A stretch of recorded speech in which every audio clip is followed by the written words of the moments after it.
Fallout, invented in 1991 by Todd Howard after he finished writing up his fanfiction on how he wanted the Cold War to end. When the Cold War ended with the breakup of the Soviet Union, Todd Howard took his idea to Bethesda Studios in hopes of seeing his fantasy world come to life. Like all good video game, movie, TV, and book series, Fallout is a story about family. More specifically, it's a story about one particular relationship within a family, the relationship between a dad and his dad in training.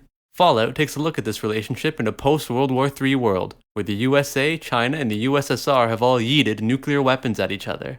Fallout games, being open world, have a lot of shit going on in the background. You got living trees that want to die, you got Mothman, you got a community consisting of only children, and that casino where the owners were all racist. Or no, wait, they had that one nigga with them. Cannibals, that's what they were. Not racist. Cannibals. Sorry, I get those two mixed up. The point is, underneath the main story, there's a whole lot of less interesting sub-stories, and I'm going to be talking about pretty much none of them. This video is sticking to the straight and narrow when it comes to the plots of the Fallout games. Nothing about side quests, no fan speculation, just the clear-cut facts about what happens in post-World War III America. I'm gonna breeze through Fallouts 1 and 2 because, odds are if you're watching this, you're 15, you didn't play them, and you don't care. Fallout 1 takes place in California. Your dad kicks you out of the hole in the ground you call a home in order to find the MacGuffin that will save the day. Over the course of your journey, you overcome Mongols, zombies, outdated game mechanics, big green dudes, unintuitive UI, and the ever-present urge to turn the game off. After collecting whatever it was you were after, you get a pat on the back and then get told to find out where all those big green dudes are coming from, and then tell them to fuck off. You find out the Green Man group is being led by a room full of sentient ejaculate, so you use the only cleanser powerful enough to remove a blight of this magnitude. Nuclear fire. The end. Fallout 2. You from the first game has now been promoted to dad, so in the second game you now play as dad in training.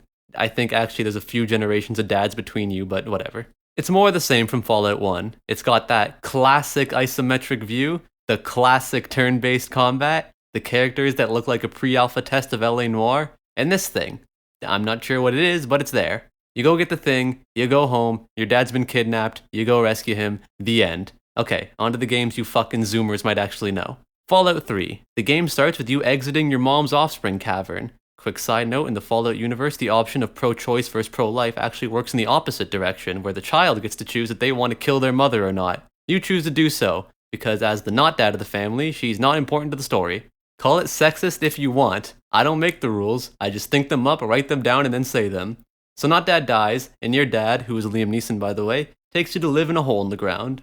The hole in the ground functions like any community. You got you, your dad, your childhood love interest, she's not gonna win, don't get your hopes up, a group of bullies who are jealous because you have a dad that loves you, and an illegal arms dealer, and also a bunch of other NPCs who gives a shit. When you turn 19, your dad decides to book it before you try to fight him and claim your manhood. Determined to beat up your dad and become a man, you leave your hole in the ground to go and find him. You traverse an expansive wasteland not unlike modern Washington, D.C., talking to every minority you can find who eventually direct you to a different hole in the ground that your father has fled to.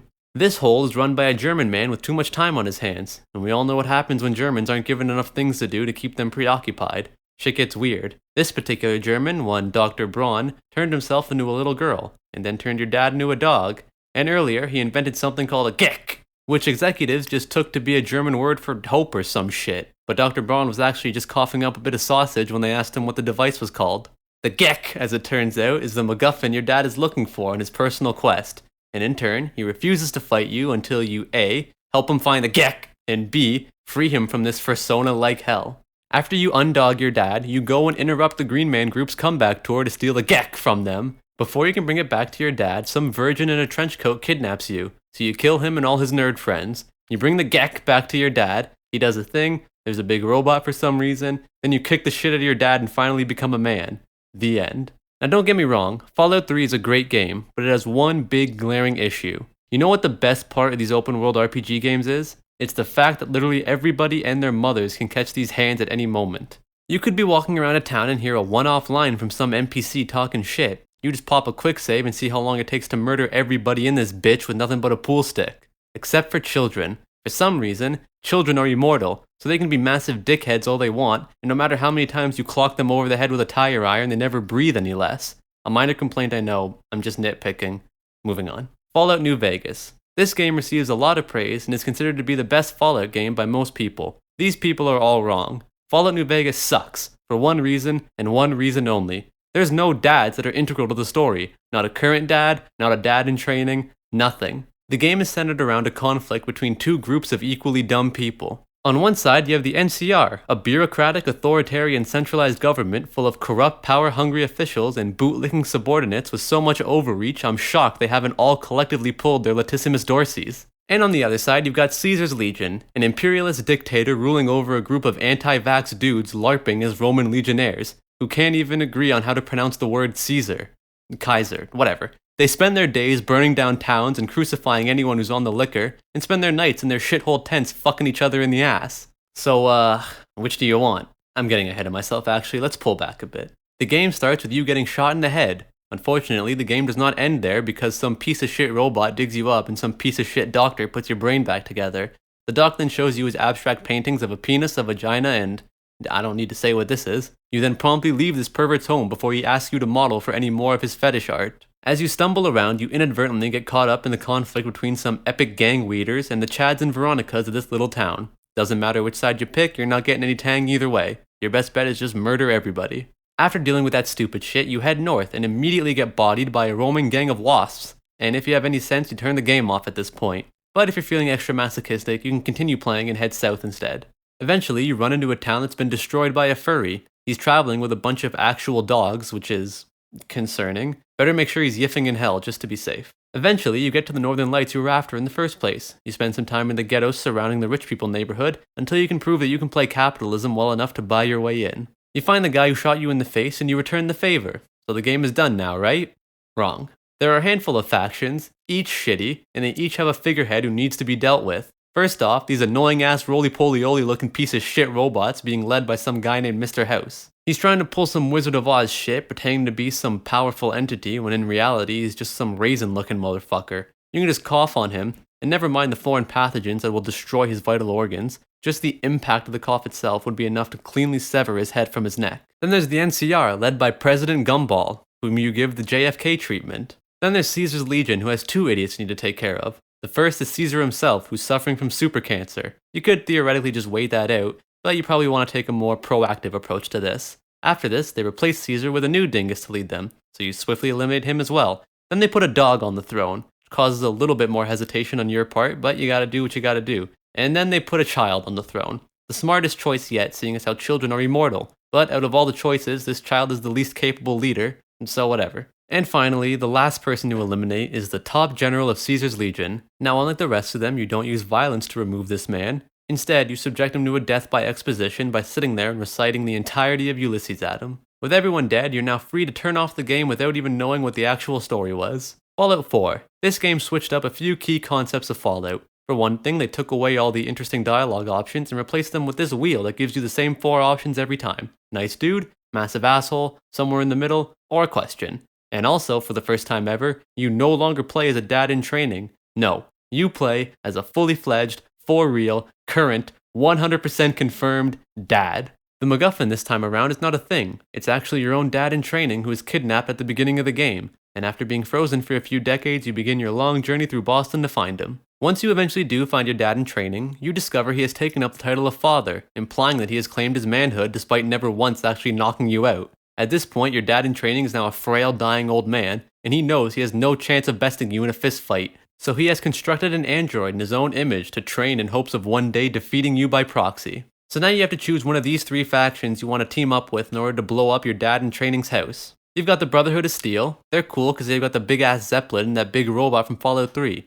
But they're racists who hate robots, and that doesn't sit well with your new android waifu, so we'll check out the other options. You've got the Railroad. They're cool because... alright, they're not cool, but they like robots, so that's a plus. And then the Minutemen. They're cool because... fuck it, just go with the Brotherhood. They've got the biggest guns, and if any of them start voicing their shitty opinions, you can just hit that quick save and rip their limbs off. So after you blow up everything your dad in training has ever held dear to him, you can live happily ever after with your android waifu, knowing that you'll never have to deal with another shitball child of your own making ever again. Like Fallout 3, Fallout 4 is a great game. And also like Fallout 3, Fallout 4 was followed up by shit. Fallout 76. It's not out yet, but I promise you it's going to suck. Is it because it has no single player? No. Is it because it's just Rust with a Fallout skin? No. Is it because it has a bug that just deletes the game? No, come on man, that's the best part of the game. You already know why this game sucks. It's 'cause there's no dads, dude. Come on, Bethesda. Where are the dads? The only way this game can be redeemed is if it turns out that Mothman has a bunch of moth children and he's actually a moth dad. I have nothing to say about this game. Instead, here's a friend of mine who committed such a grave sin that I'm so disgusted I can't even say it. Here, sit down. Sit down. Tell these nice people what you did. Go on, tell them. I pre-ordered Fallout 76. You pre-ordered Fallout 76. You sicken me. How do you sleep at night? I sincerely hope your dad disowns you. Yeah, well, at least I know my dad. And that's all. A pretty good synopsis for someone who's never played a single Fallout game, right? I know I missed a bunch of extra shit that goes on in these games, but I think I really nailed the core of each one. Now excuse me as I go find another series I don't know and talk a bunch of bullshit about it for over 10 minutes. And now, I'd like to give a shout out to some of my patrons. Abstract, Atu, Andis, Ben, Buddy from the Rock Me Son, Citrus L Thrust, Cole, Colin Fire Sr., Daniel, Doffy, Magnum, Henk, Hooded Angel, Jack the Yak, Jeb Should Have Won, Juice Goose, Michael, Mohammed, Lil Gimp, Nathan J, Nathan K, Nick F, Peak Mionlin, Rain, Rodrigo, Samuel, Scott, Informed, Seba S. Bob, Snackuwoo, Thugginator, Varen Torex, Wheeze, William, Zachary, and Xander Cage. And now a word from some of these patrons. Chems are God's gift to man. If you're not chain huffing drugs, are you really playing a Fallout game? Can we get a little more Skeletor up in this motherfucker? Why do we kill people that kill people to show them killing people is wrong? Keep fighting the good fight, spreading misinformation across the internet. I sure do love living it up in this Halifax crater. How many of you have already failed No Nut November? The only reason I'm reading this backup quote is because I'm a huge bitch. You make me wish for a nuclear winter. Fuck, wait, no, I said it wrong. You make me wish for a nuclear winter.